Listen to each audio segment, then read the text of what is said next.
नमस्कार दोस्तों, स्वागत है आपका हमारे चैनल पर।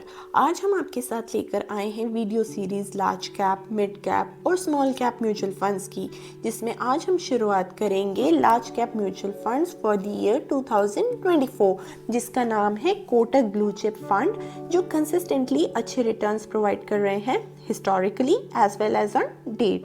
ये fund mostly large cap companies में इन्वेस्टमेंट करता है और ये उन इन्वेस्टर्स के लिए सूटेबल है जो लॉन्ग टर्म कैपिटल ग्रोथ चाहते हैं। एसआईपी रिटर्न्स और लमसम रिटर्न्स का कैलकुलेशन हम आपको अलग अलग ईयर्स के अकॉर्डिंगली बताएंगे। सो आप हमारे साथ आगे वीडियो में बने रहिए, हम सारी जानकारी आपको विस्तार में देंगे। अगर हमारी वीडियो का नोटिफिकेशन आपको नहीं मिल रहा है तो चैनल को सब्सक्राइब करना ना भूलें। चलिए अब हम स्टार्ट करते हैं। सो फंड का करंट नेट एसेट वैल्यू ₹499.282 का है। CAGR 18.35% है। सो हर 3 इयर्स में 18.35% पैसा ग्रो होगा। जो रिस्कोमीटर है वो बहुत हाई है, क्योंकि ये एक इक्विटी बेस्ड फंड है जो डायरेक्टली स्टॉक्स में लगा हुआ है। इस फंड को जो लोग मैनेज कर रहे हैं वो है हर्षा उपाध्याय एंड अर्जुन खन्ना। सो अगर आप अपना पैसा इस फंड में इन्वेस्ट करना चाहते हैं तो जो मिनिमम इन्वेस्टमेंट अमाउंट है वो ₹100 है। AUM ₹6,405.55 करोड़ का है। एग्जिट लोड 1% का है। अभी वो मैं आपको बताऊंगी क्या होता है। एक्सपेंस रेशियो 0.6%, जो इंडस्ट्री में बहुत कम है।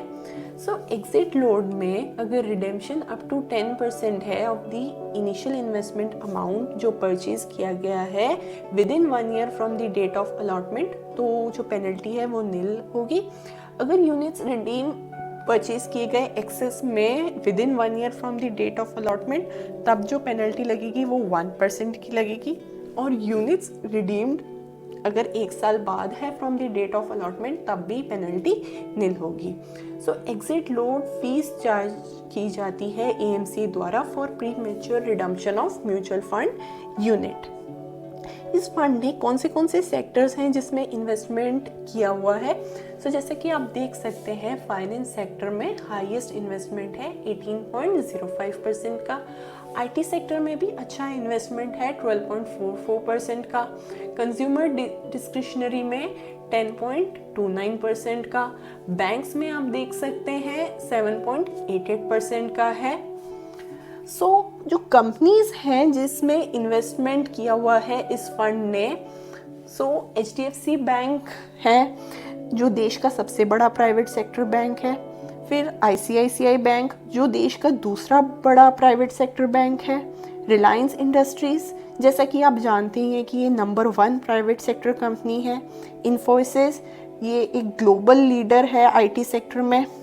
L&T जो एक MNC कंपनी है रियलिटी सेक्टर में।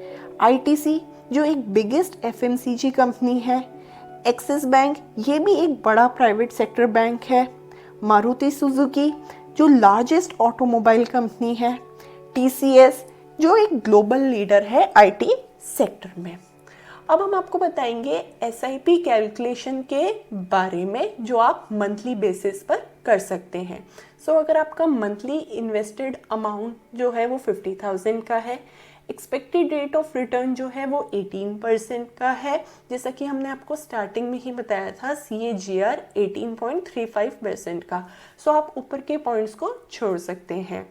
टाइम पीरियड जो है वो 3 इयर्स का है। जो टोटल इन्वेस्टेड अमाउंट हुआ वो 18 लाख का हुआ। जो आपको एस्टिमेटेड रिटर्न मिला वो करीबन 6 लाख का मिला, और जो टोटल वैल्यू मिली वो करीबन 24 लाख की मिली। अगर यही सेम डिटेल्स के साथ अगर टाइम पीरियड 10 इयर्स का है, जो टोटल इन्वेस्टेड अमाउंट है वो 60 लाख का हो गया। जो एस्टिमेटेड रिटर्न मिली वो मिली 1,08,12,876 की, और जो टोटल वैल्यू मिली वो मिली 1,68,12,876 की। अब हम आपको बताएंगे SWP कैलकुलेशन के बारे में, जो आप कर सकते हैं लमसम बेसिस पर। अगर आपका जो टोटल इन्वेस्टेड अमाउंट है वो 50 लाख रुपए है एज ऑन 30 नवंबर 2020, जो टोटल अमाउंट विड्रॉ है मंथली बेसिस पर वो 50,000 है। स्टार्टिंग डेट 30 नवंबर 2021 टिल 30 नवंबर 2023। सो जो आपका टोटल अमाउंट इन्वेस्टेड है वो 50 लाख का है। आपका जो अमाउंट इन्वेस्टेड था उससे ग्रो होकर 64,89,238 की हो गई। सो आप देख सकते हैं करीबन 14 लाख का आपको फ़ायदा मिला, प्लस जो आपने अमाउंट विड्रॉ किया उसका भी आपको फ़ायदा मिला, करीबन 26-27 लाख का आपको टोटल फ़ायदा मिला। जो फंड की SWP रिटर्न है वो 16.76% है, जो कम है CAGR 18.35% से, क्योंकि कंसिस्टेंटली आप हर महीने पैसा विड्रॉ कर रहे हैं इसीलिए कम है। So net asset value date 30 नवंबर 2020 को जो नेट एसेट वैल्यू है वो 276 की है। यूनिट्स जो अलॉट हुए हैं वो 18,056 के हुए हैं। जो टोटल इन्वेस्टेड अमाउंट है वो 50 लाख का है। सो 30 नवंबर 2023 को जो नेट एसेट वैल्यू हुई वो 438 की हुई। यूनिट्स जो अलॉट हुए वो 14,784 के हुए। कैश फ्लो नील है। सो स्कीम वैल्यू जो बनी, जैसा कि हमने आपको बताया था, वो बनी 64,89,238 की। सो दोस्तों, मैं उम्मीद करती हूँ कि आपको समझ आया होगा इस फंड के बारे में।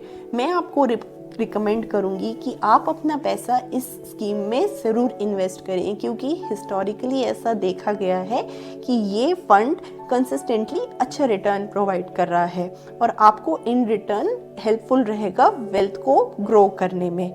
जल्द ही हम आपके साथ लेकर आएंगे इस सीरीज़ की अगली वीडियो मिड कैप स्टॉक्स में। सो आप हमारे साथ आगे बने रहिए। अगर हमारी वीडियो पसंद आई हो तो लाइक करना ना भूलें, और अगर आपको ये वीडियो इन्फॉर्मेटिव लगी हो तो अपने फ्रेंड्स के साथ ज़रूर शेयर कीजिए। Thank you for your time. Bye.